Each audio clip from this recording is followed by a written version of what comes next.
So the way we're going to talk, I'm going to talk about some aspects and pass it over to Shane to give you some very interesting insight into sound and some of the theoretical concerns that he has. And then we'll talk about our response to the track and our response to this site. It's been a really quite fascinating, and it's a long journey. And as Shane said, it doesn't just finish with the exhibition. We're going to keep working and on this kind of project, and it may take other forms, but it's not. It's quite a long project, which is really interesting from an art science perspective. That's a survey mark at the start of the track, if you're interested. And I'm going to read you. I think tonight we're going to talk a little bit about art and science, because we put artists and scientists together, but we just make certain presumptions or assumptions, and it's kind of like a cosy relationship. So tonight we're going to question that, and maybe pose more questions than what we answer. I'm going to give you a definition, not mine. There are two paramount differences between art and science. The first is that art is subjective while science is objective. The second is that art expresses knowledge, most often in the form of subjective representation, while science is the system of acquiring knowledge. Art and science are therefore, in fundamental character, very dissimilar. I would say that the main difference between art and science is that art is more focused on the perception of the world through the eyes of a particular individual. It involves emotions as well. It can be based on personal experience, opinions, etc. Science, on the other hand, is very systematic. When people perform scientific investigations, the purpose or goal is to find an answer to something in a very planned out and specific way using the scientific method. Now, I'm not going to attribute that quote because I'm an artist, and so we don't have to worry about that sort of thing. If it was a scientist there, that they would attribute that mix of a blend of a couple of scientific quotes. But it poses some interesting questions. It's a very subjective definition, if you think about it. And where science and art overlap is really quite interesting. So our approaches, and Shane and my approach is unusual because Shane is both an acoustic engineer, a sound engineer, a performance artist. He's a member of the band Scattered Order, which is a post-Kraftwerk electronic kind of band, and so he's got quite a narrow experience of the world. There are some of the things he's doing, and plus he's been engineering these speakers to make them kind of productive. So this is the kind of person that you're working with. He's a scientist amongst other things. And we first came across Shane through, Susan and I did, through our public artwork. I'm going to digress a little bit and talk a little bit about the way I approach art as compared with all of the other artists in the art and science. This is a public artwork that we've just done after 3 years of hard work in Penrith. This is where we took the picture of this sentry box from an old painting and we made it into a public artwork talking about wilderness and tyranny, and the idea that in those times the Parramatta was, in a sense, the wilderness. So history and art intermingle. So what happens with this intersection? Does history then become more enlivened or enlightened by this art experience, or does it become just part of a narrative? And I guess history is a kind of narrative. So if you look at some of the words there, they were taken from court cases at that time. So we work with the historian. This is the dendrites from inside the brain made into a glass work, and it's about how in a rehabilitation unit you can you try to get those nerve endings to work. Sorry about that. Sorry. Yeah. Where's the art and science intersection? It's blown up, and the glass has been blown as well.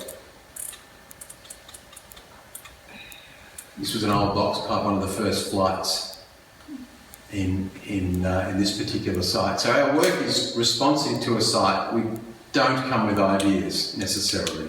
We have a look at the stories that exist in the site. And so it was really interesting for me to find out what Shane was interested in, to respond to the park. It's not seen as a blank canvas, but to try and unlock the stories and the layers of that park, the environmental stories. This is our first work with Shane back in 2003, where we were unlocking the sound qualities of a creek underground, and Shane created this acoustic chamber. So the creek's gone, but the sound of it exists. And this is the latest work we did with Shane last year, where if you take the old spruiking boxes of a car, which were in the 30s, and then I went round with Shane and recorded all these local musicians and local sounds, and that plays through a recording. It was interesting, the Chinese opera singer, everyone was fine with the hip-hop and the kid stuff, but the Chinese opera singer was at a frequency, I'm sure Shane was at a frequency, or that we had to turn everything down because of the Chinese opera singer. So it was the younger soprano. The youngest, yes. She was pretty intense. Yeah. This is our first foray into the park, where we were down in the mangroves. Shane's quite at home in mangroves.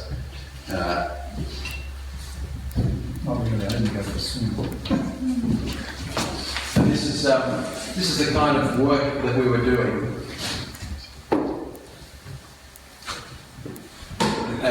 And really, it's more like a Blair Witch Project from this. Oh yeah. So we left at 5 o'clock in the morning, some mornings, to get there onto the track in time.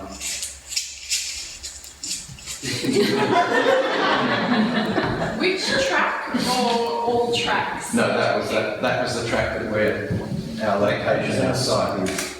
What's that called? It's called Hungry Track. Is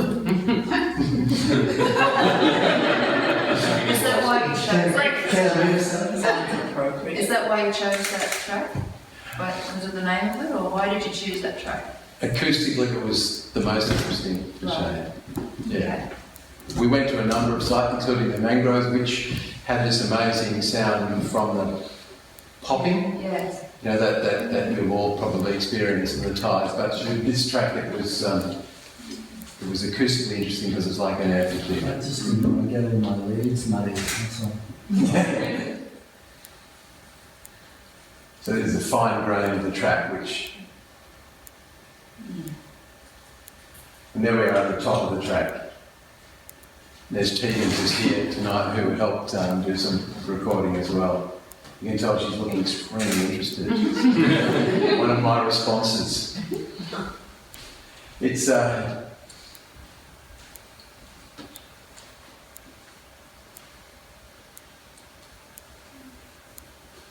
there's Shane there if you can look in the right. These shots are from our habitat. Maybe I should place them at the start. Yeah. That first shot, can you go back to the one overlooking the... Yeah, so that's where he hangs out. That's what he's got to look at. And the other place is where I can hang out.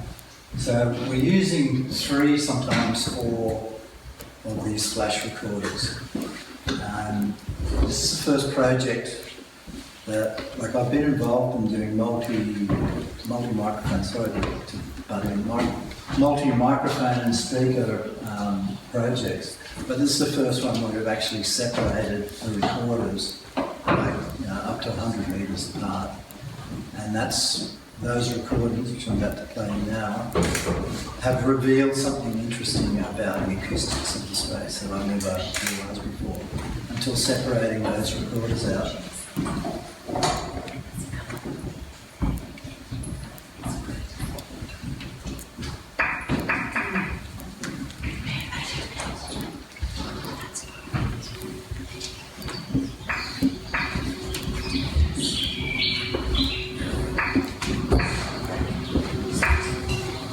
So that plane's probably coming from that aspect of where Greg's looking out. that's where I have like the middle recorder, and then up above that, about whatever, 20 metres up further, up behind it, I have the third one. So what's coming out of the left speaker is what Greg was looking at. What's coming out of the middle is basically that, and then the other has got a picture of the other one. Is what's coming out of the right speaker. So we've got the three of these recorders synced up. And what's interesting is it sounds like one coherent space, even though the microphones are, whatever, up to 200 metres apart. So that was kind of revealing.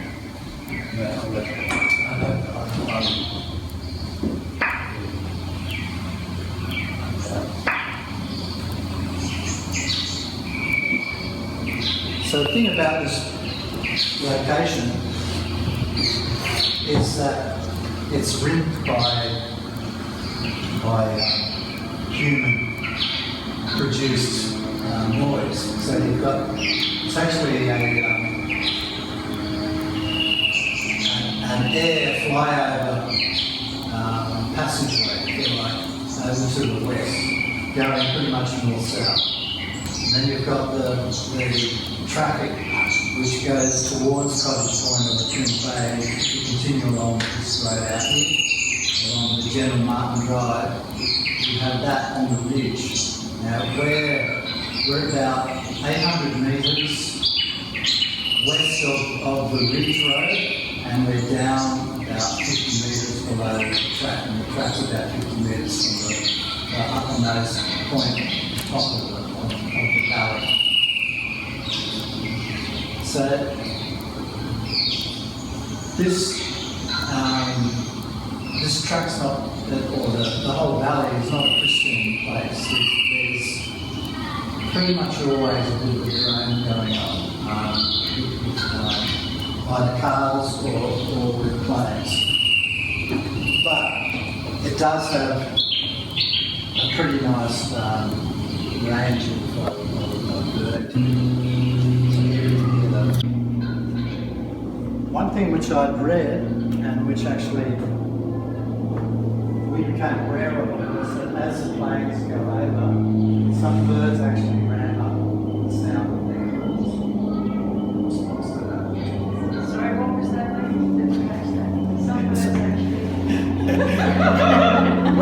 When the aircraft goes over, Yeah. right, over the side, some of the bird calls, some of the birds actually ramp up the volume of their call in response so that they can actually be heard. And it's something I've read, and I haven't got into the specific recording, but I heard it when it was happening, and also we got a recording of it.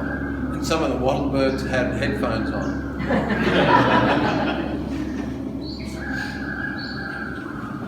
So the idea is, Tegan has helped us to do these recordings because we're now up to 4 recorders strong, and also she has done a lot of work in bush regeneration and has identified over 100 plants that are actually there around our site.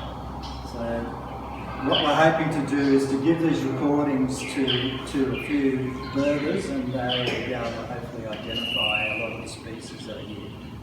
It's beyond my expertise. I don't really have any expertise in sort of going there after recording psychedelic rock bands for the last 10 years. So they all sound like birds to me. But unfortunately I am reading them about it, but I would like to change that. And I'm actually hanging out with a bunch of birders around Cross Harbour and trying to learn from those guys. So I'll just go to the wattle bird, which is at the back of this. Now, these recordings we do, and we started off as an acoustic engineer. You generally do a 20-minute recording of the site in order to be able to get some sense of the actual rhythm of what goes on there. If you do it for 5 minutes, you won't actually get a good sample of it. Before we actually selected our selected habitat, we were doing smaller recordings of 15-20 minutes, but once we settled on our spot, we just sort of stay there and do hour-long recordings, or why not? Especially if day, and some days there's more active than others. And it's not necessarily to do with winter, we found out either. It's like Mondays, it's like birds that come out, Mondays, it's like... What did you know? They seem to prefer Saturdays. So here's another flyover.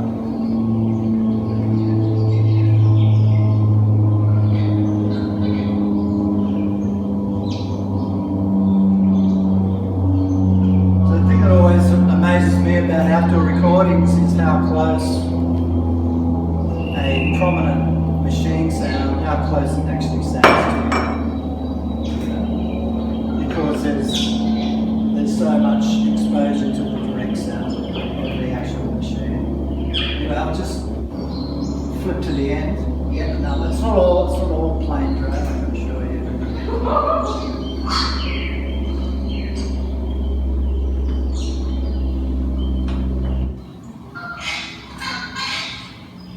So this is after an hour of being in this location.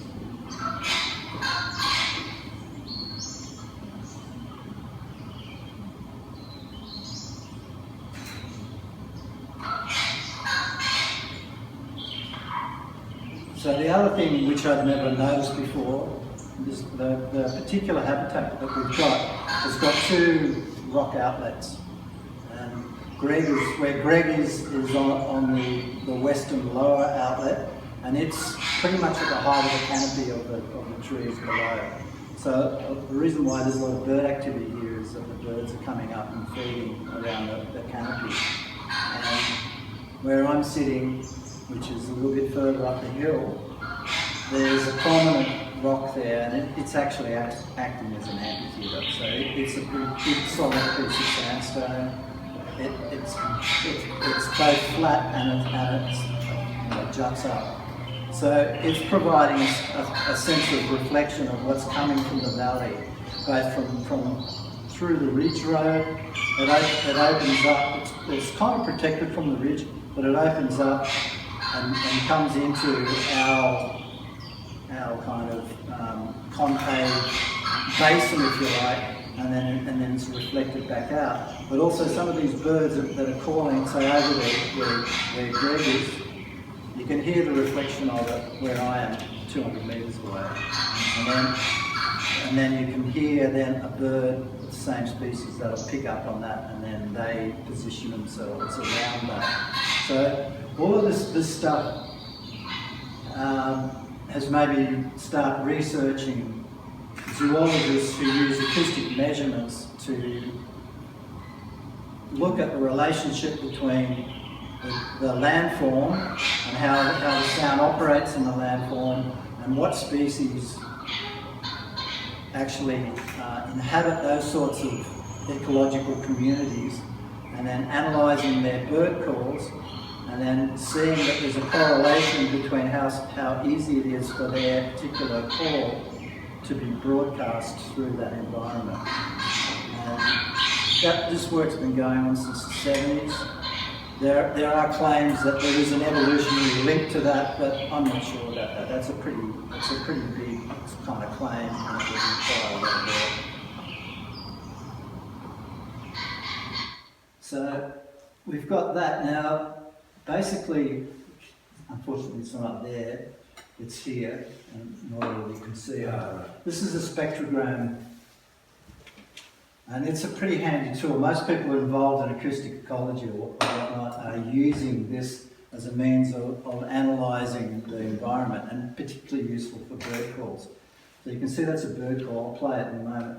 So you can see this is time, a time axis. That's a time axis there, and I'll just play it.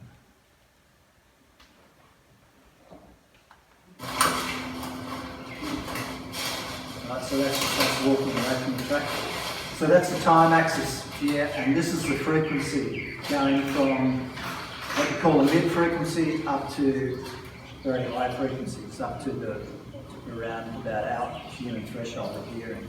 Because basically birds operate from about 800 hertz, 700 hertz, cycles per second, all the way up to 16,000 or even more. So you're able to see it with a call, that a call is not just one frequency, you see it as a bunch of formants which are like intensive frequencies that are harmonically related, and they actually, you can see them dotted like above a fundamental note and dotted up.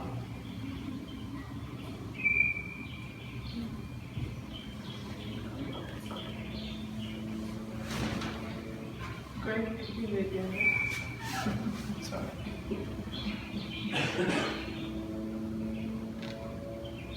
You can see all that crowd underneath. That's the traffic. Right. So this kind of gives you an idea of what you could say the masking ability of industrial sound. You can see how it just clogs up like whole bands of the audio spectrum, whereas the birds are very precise, you know, nicely articulated segments. And considering how big they are, they're incredibly good at projecting.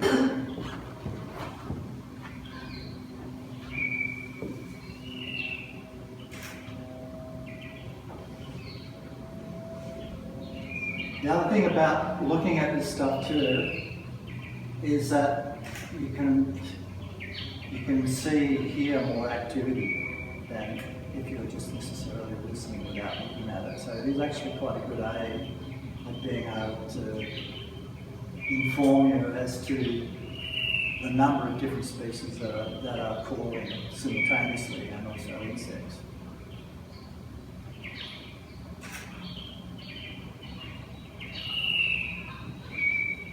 And then you'll see that the consistency of some of the calls, like that, go, go, go.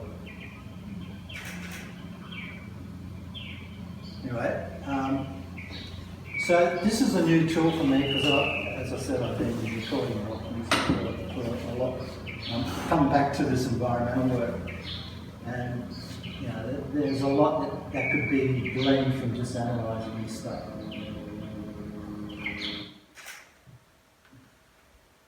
So Greg mentioned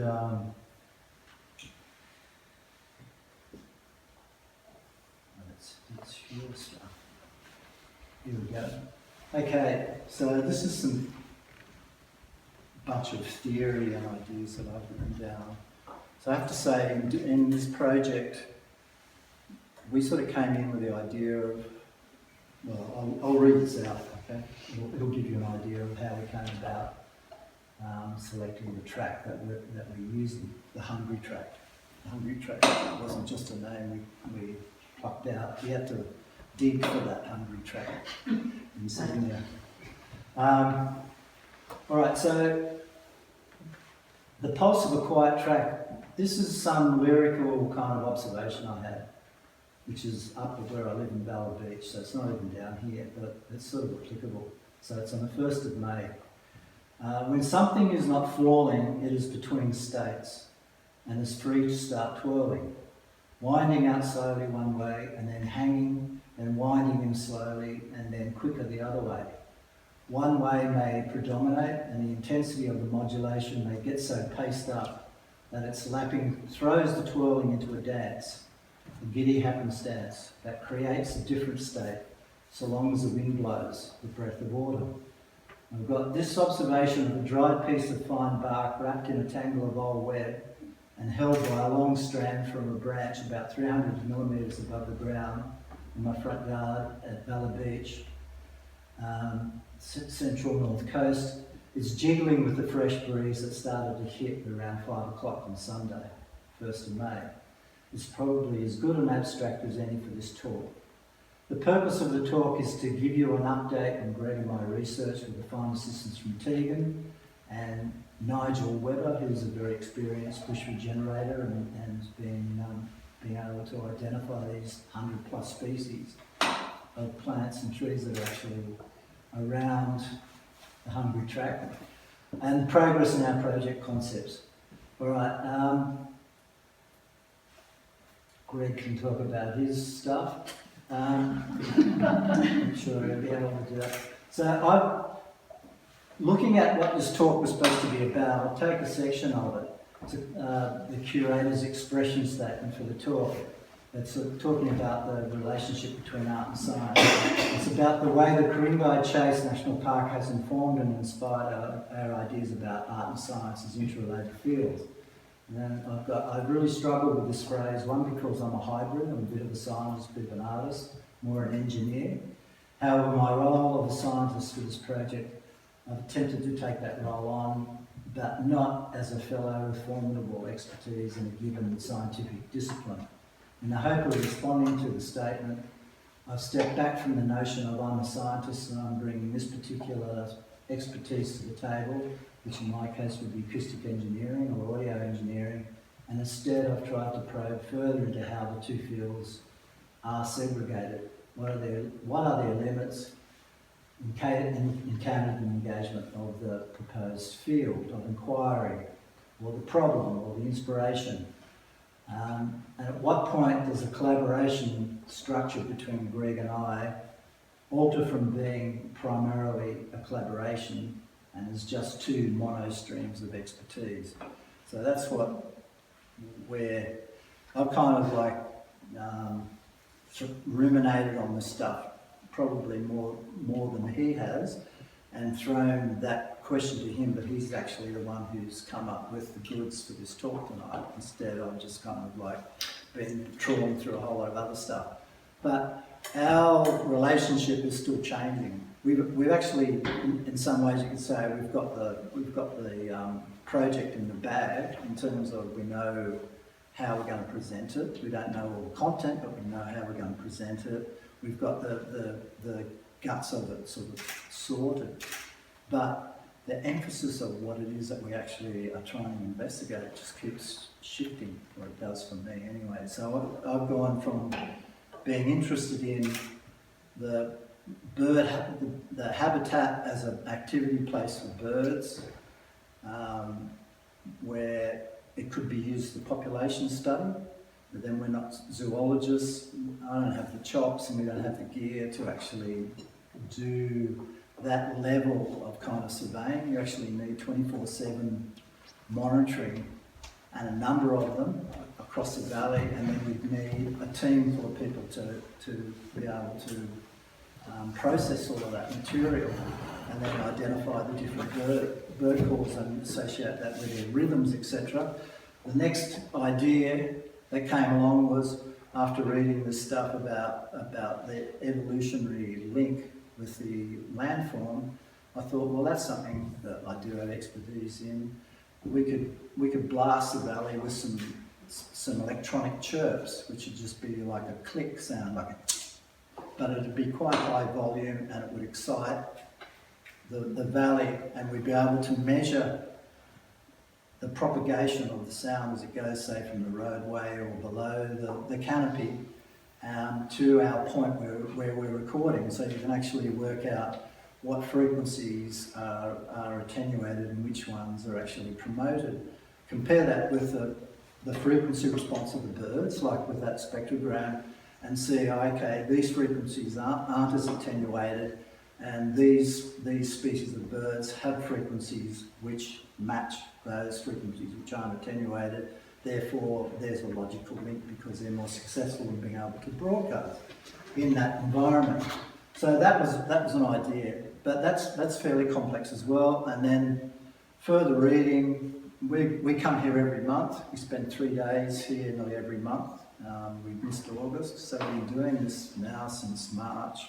So whatever, it's like 5-6 months of consistent recording. And the listening aspect of it is what sort of started dawning on me.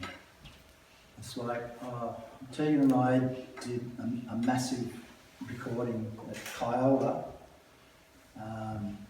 State Forest and Murray National Park, which went over 4 years. We went down every season and we spent 3 or 4 days every season, and then we ended up with 13 habitats, and then we had, you know, really characteristic core recordings of those habitats, and made that into an exhibition piece at Wollongong Art Gallery. That process of doing that actually informed me about how to select a habitat for this project, because the park is huge. Like, where are you going to go? Where are you going to stick a stake in the ground and go, hey, this is my microphone location? You know, like, it's vast. So we kind of had, because of that experience that we had, I had some idea of what could be the criteria of selecting the habitat in the first place.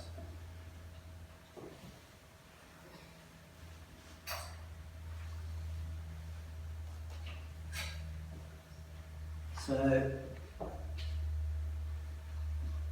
the characteristics of what the criteria for would be that there would be a large diversity of birds, and there would be dynamic spatial interaction between them and their calls. There would be a large biodiversity of plants and trees. There would be some canopy. There would be access to flowing water or a creek, and there would be vantage points that could open out. We did this awesome recording that we called the amphitheatre, and it was like being up in the bird's nest. Like, these birds would come up from the valley, and there was just this horseshoe-shaped ring, and you were just so actually in their world in that sense. And there was also wild bees and stuff.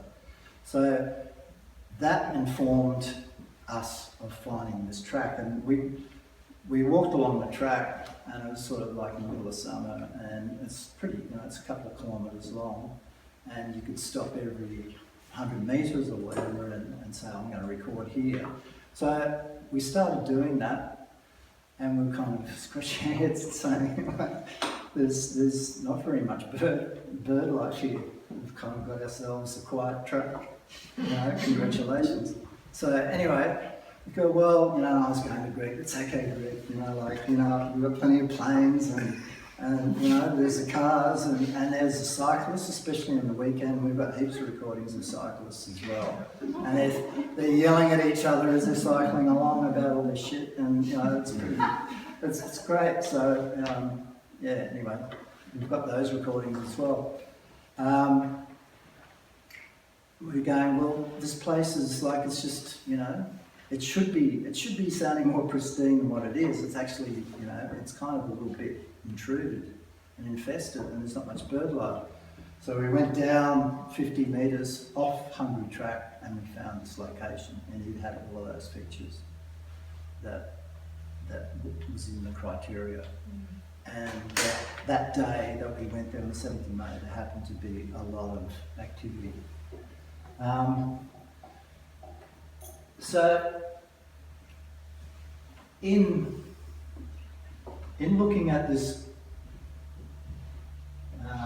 idea of listening, it's like, how do you portray a sense of listening when you're in the field to the soundscape, or what's called a soundscape, and I'll go into that differentiation as well, because I'm wanting to call what we're doing auditory landscape works, just to be different.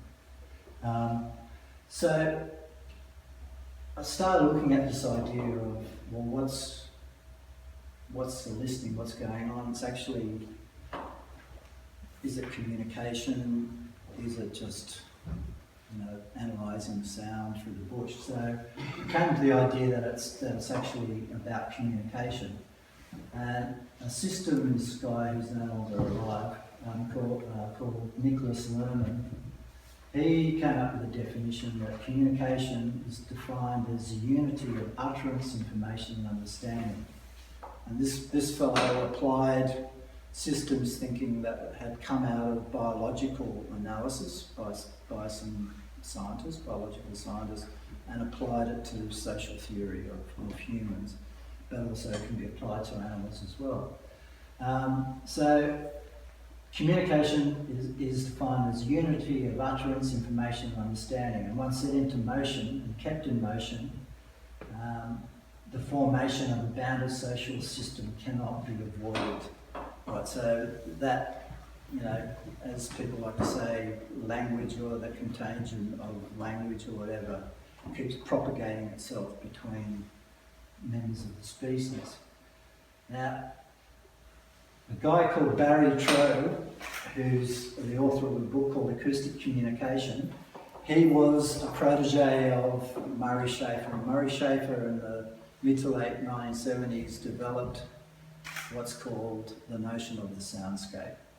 And I have to say, what most people probably understand as a soundscape today, in comparison to its original roots, they're fairly kind of worlds apart, but that happens a lot, you know.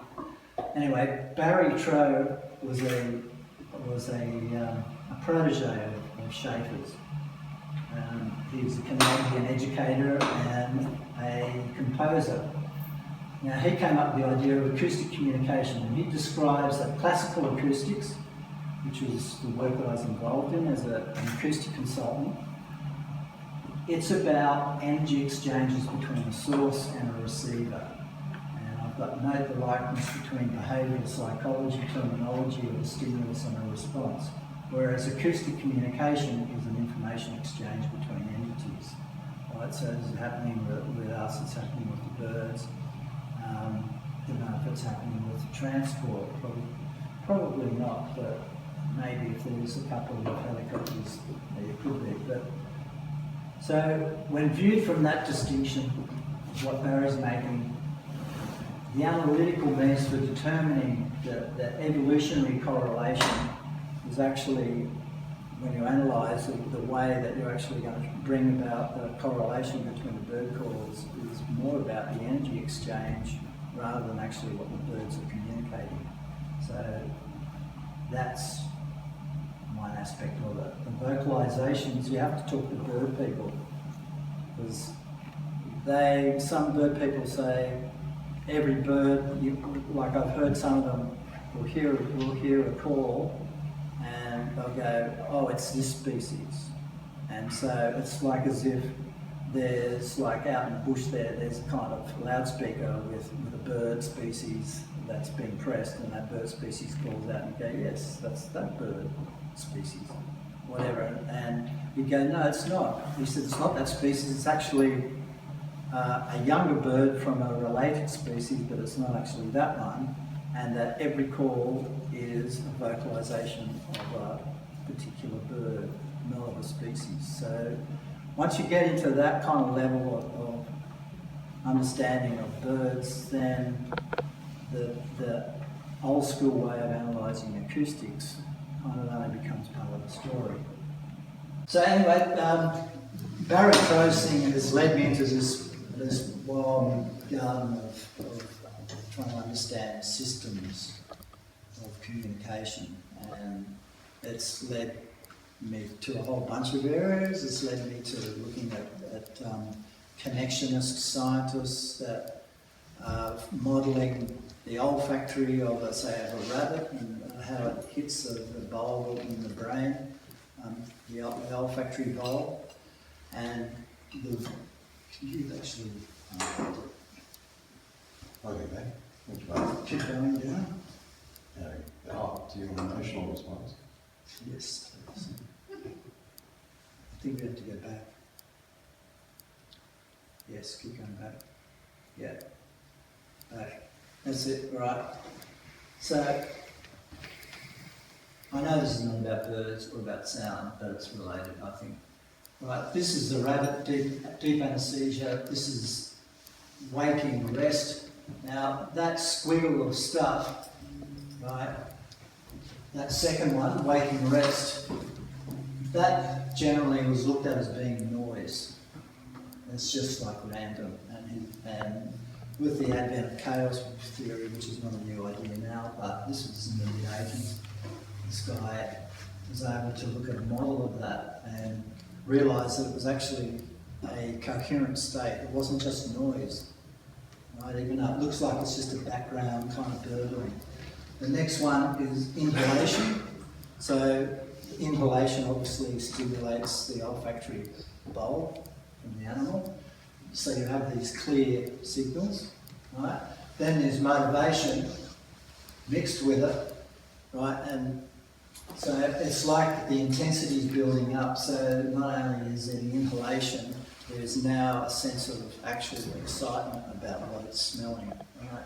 And then the last one is actually like where they've given the animal such a strong kind of, this is in a laboratory obviously, such a strong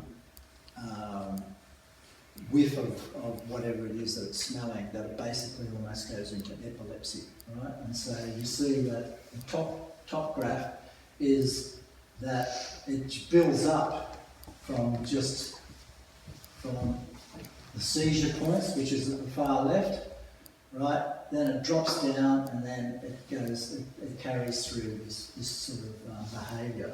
Now, the interesting thing about... Yeah, next one. Next one. Right, so these ones look at those states. So down the bottom, we've got like what's called like a point attractor, then the waking rest, then the motivation. And you see the inhalation, which is the second one from the top. So you can see that there's multiple points of equilibrium or excursion, and then finally the seizure. Now, the thing with waking rest, that little bulb that's coming out through the centre, that's actually an inhibiting force, like trying to stop the animal from actually coming into wake, so moving from one state to the next.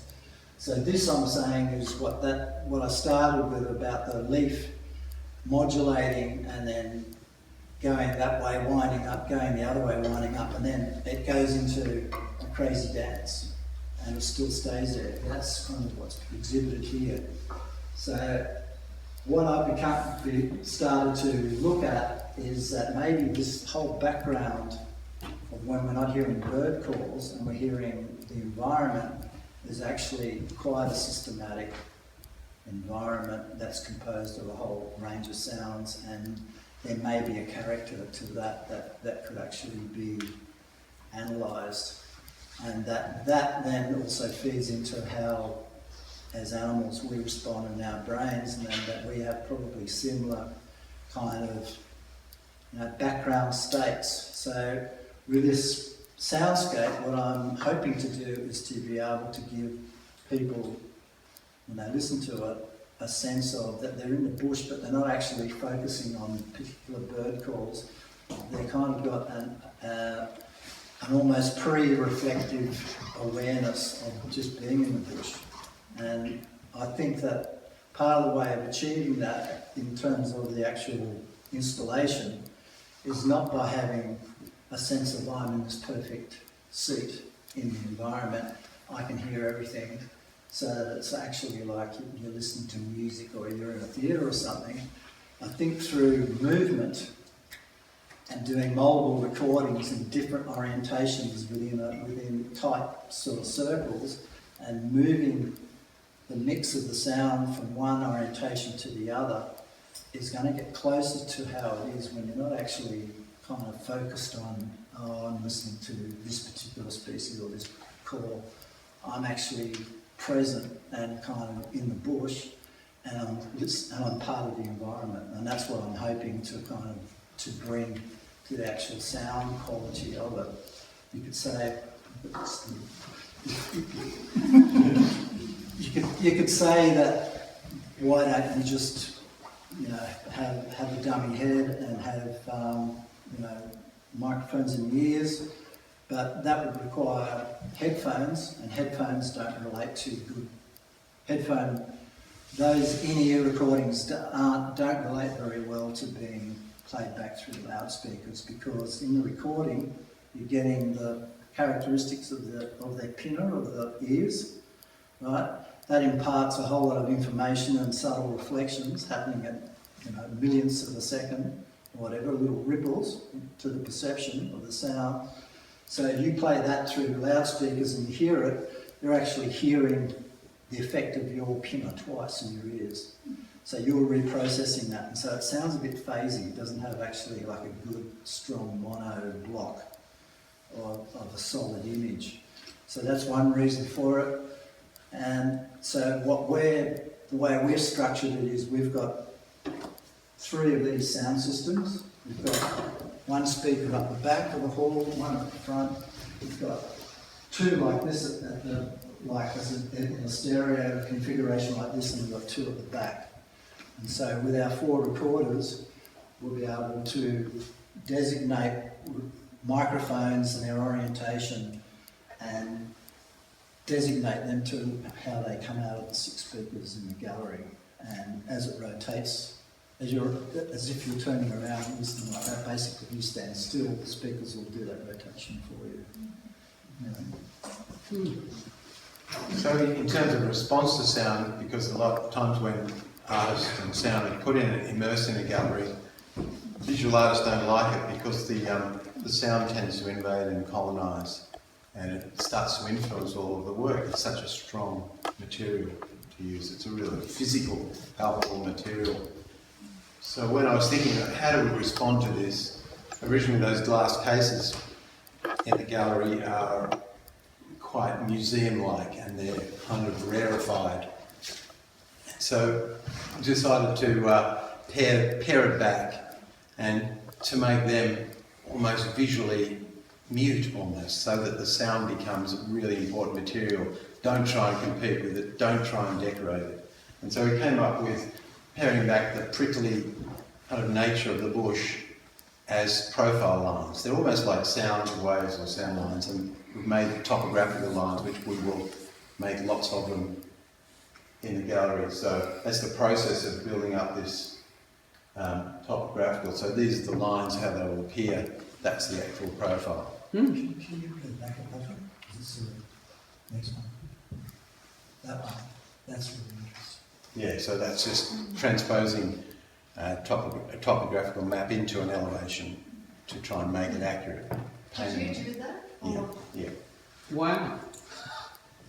Yeah, because you can't get an elevation of the park, I've tried to. No, just So very fine too. Especially at the moment it's about 150, but I'm going to have to pare it back. There's about 150 different topographical lines. They're the first 19. And that's what it might look like as part of that.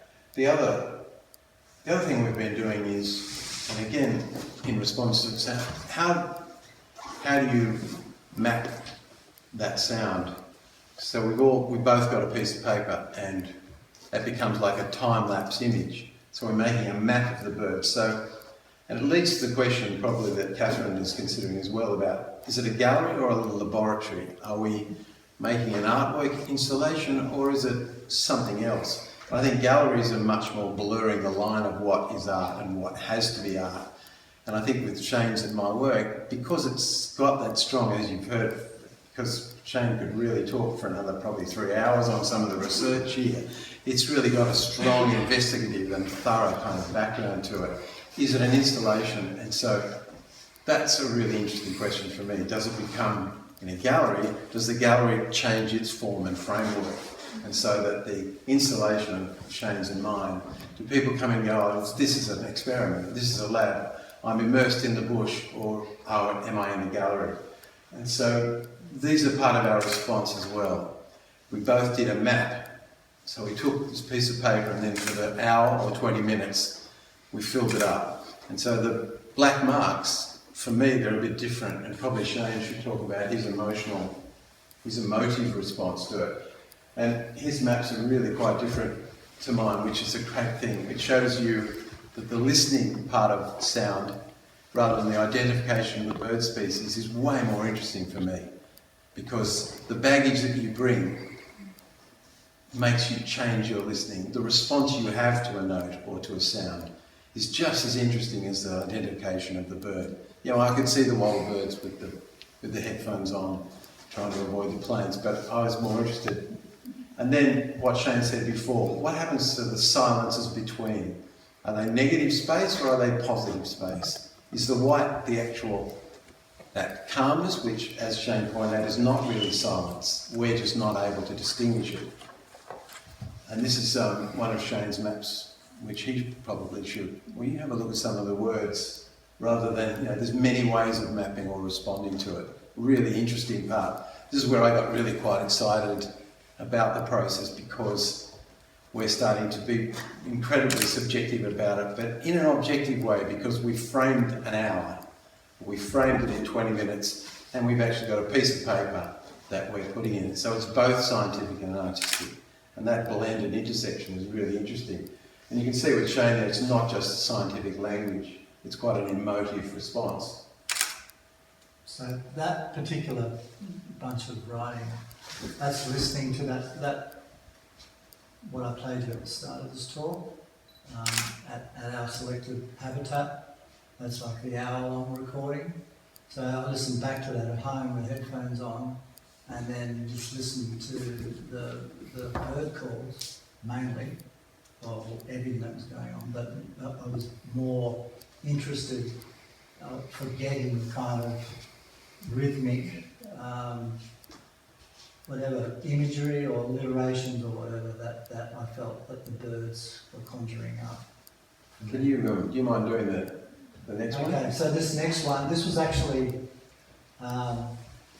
while we're at our location, and we did the mapping, which you vaguely saw, you'll see them a bit later, of looking at the overall space. So this for me was like a phonetic version of different calls of what I was hearing. So you know, like spit up, spit up, spit up, oh, cool, bzz, bzz, pa, da da da, choo, choo, da da da, da da da, bzz, bzz, go, sue, sue, da da da, sue, sue, and then tap tap tap. So forth.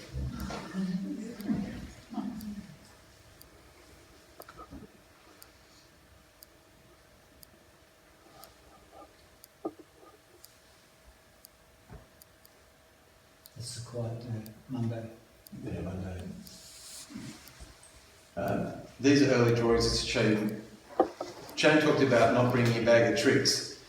And what's interesting as an artist, you kind of fall back on things that you like doing. And so I used to draw like this in volumes by scratches. So the maps that Shane suggested we do, I found really interesting.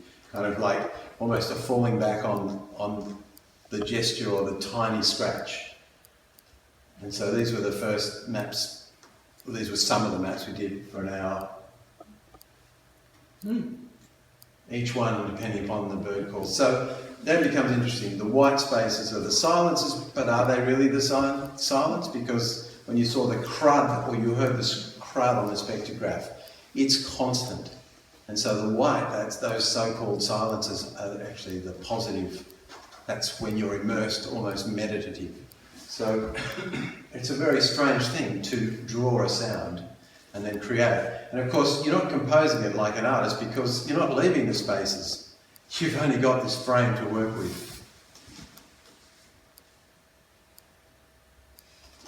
And this one, which is animation of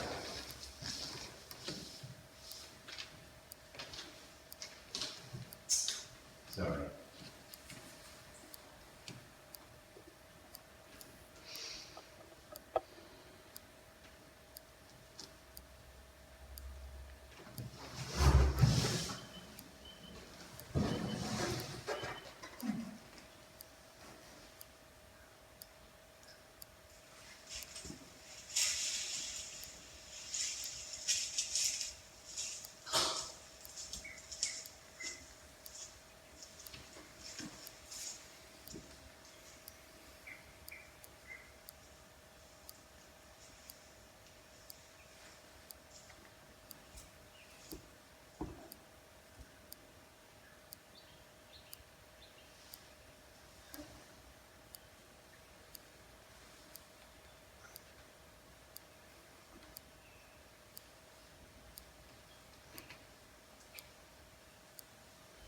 So every person will do a different map, and that would be the fascinating thing for all of us to go down that track and destroy it probably in the process, but to do a map. And I think that's the emotive.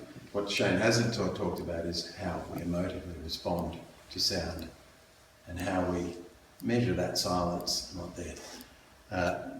Thank you very much. I think, unfortunately, we have run out of time. Any questions and all that sort of thing? Anyone would like to? I think that's it, folks. Any questions that you have about, this is what we will project, something like this, onto the gallery wall at all. So if you're kind of, I imagine that you will go to the gallery, you will probably understand this one more than anyone else, having listened to some of the kind of stuff tonight. What's the empty space in the middle? Sorry, John? What's the empty space in the middle of the map? That was me sitting there. Right, that's good. But it's an emotive creating that space around, really, yeah. And the time was up. So that's the other thing, you kind of start to, we tried mapping it in different ways, like filling it, but then the empty space became, and it's almost like you fall back on aesthetics, just as Shane's using language of poetry to describe birds. Like we cross between disciplines without accepting that we have. The scientists, when they're developing their experiment, that's subjective choice about how they narrow it down. It's not objective. The first definition we started with, I think, is just so neat. It doesn't allow for that. And like, how does an artist sees a gallery space as, oh wow, this is a space that has art. And a scientist was like, wow, imagine how much information can I put in this. But I noticed listening to the scientists talk about Manly Gallery, they're thinking of it aesthetically. They're already jumping across disciplines, and I find that really interesting when the lines are blurred. Do you guys have any questions to either of us? Could you just go back to the topographic maps? I just want to have another look at that, like the way you were mapping that and stuff. That was great.